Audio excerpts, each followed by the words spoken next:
Welcome to Fruit Snacks, a weekday podcast that covers big ideas about the Christian worldview in a bite-sized format.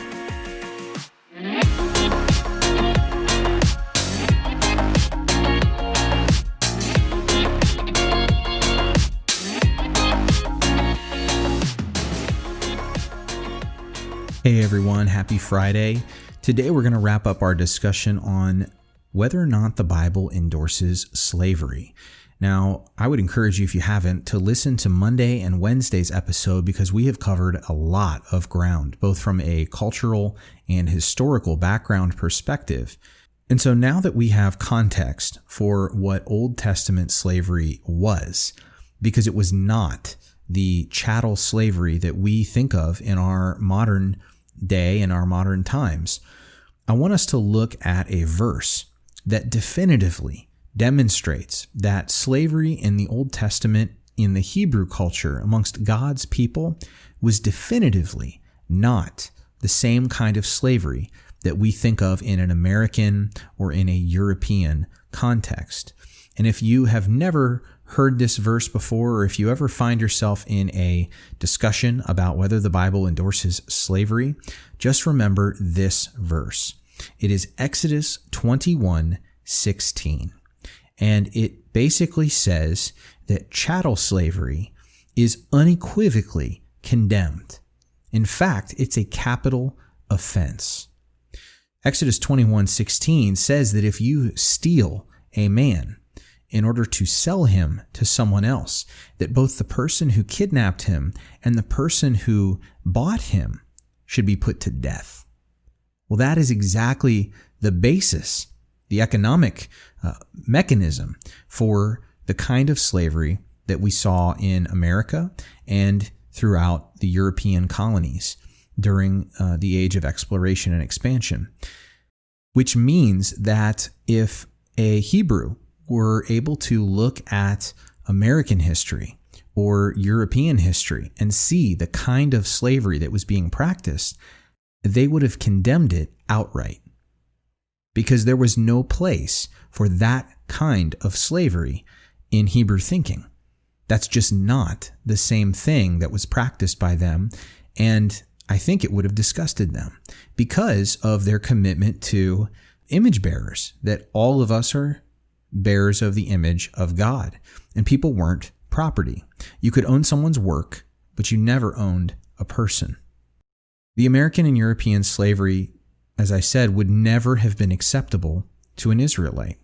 They would have considered it a violation of a person's status as an image bearer. And because of our culture, slavery is something that we might call an accordion word. And what I mean by that, it's a word that has a definition or has multiple definitions that can sort of be expanded or contracted based upon the way that a person is deciding to use it. But because it's a word with multiple definitions, if someone just says it in a sentence, it's often unclear exactly which way they mean it.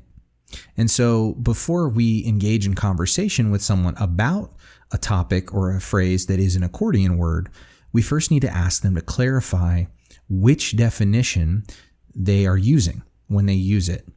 For instance, those who would accuse the Bible of supporting slavery, if by that they mean modern slavery, chattel slavery, then clearly we can demonstrate, because of Exodus 21:16, that such a claim about the Bible is either ignorant of what the Bible actually says, or it has very bad intentions.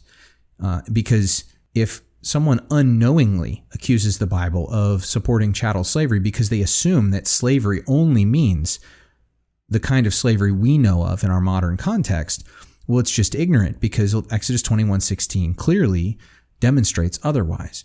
But if someone does know that there were clear differences between the kind of slavery we see in the Bible, in the Hebrew culture, and modern slavery, and they still use the same term in sort of a slippery way to try and convince people or equivocate between these two terms when they know better, well, that's just dirty. That's just hitting below the belt.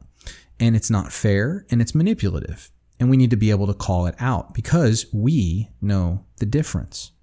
So part of the encouragement and the challenge out of this week's topic is I want you to watch out for accordion terms.